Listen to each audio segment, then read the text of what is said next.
secrets about games industry conferences is that getting a booth is usually absolutely horrible ROI, no matter what your spot in the industry is. Most of the value comes from like more intimate dinners, the smaller events, the side conversations. I mean, honestly, half the events I go to, I don't even buy a ticket for the event because I know most of the meaningful conversations are going to be outside of the show floor. So that's one thing I would say for companies that are like maybe bringing a game to market, or for your service, whatever it is, like you don't have to buy that expensive booth, and you're probably going to regret it more times than not. But yeah, Upptic co-hosted a dinner with AWS, Xsolla, and Accelbyte, and doing something like that for us was like, and we're a small company, so like, hosting a dinner at like a Michelin star restaurant, it was not cheap, but it was probably way better ROI than like renting a booth and having shilling uptick from a booth in the show floor, where like only a fraction of the people that see that care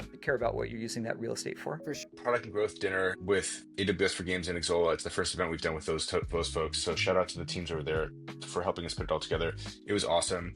I think the really big thing there, it's really focused on the games industry, but it's more sort of like a meta B2B marketing thing that I think is interesting. The format of sort of like long form, casual, discussion based and community based events is like cheat code for networking in the games industry. We went to many other people's events, and it's like these, DJ blaring, you can't talk, there's music, blasting, the lights are dim, and it's like that is such a shitty format for meeting new people. Whereas you can sit down and have a 2-hour dinner with folks in the industry, it's a really, really good way of building out connections. And so I think that like the sort of like the meta narrative, we did about 45 minutes of drinks outside, and then went in and sat down for 2 hours, had a few brief remarks about the games industry, and then went into just sort of networking and building connections with people. I think that is such an overpowered format in terms of just building out your network. And so it's a format that we plan to replicate in the future, but I think overall it went really well, and really happy with what we did there.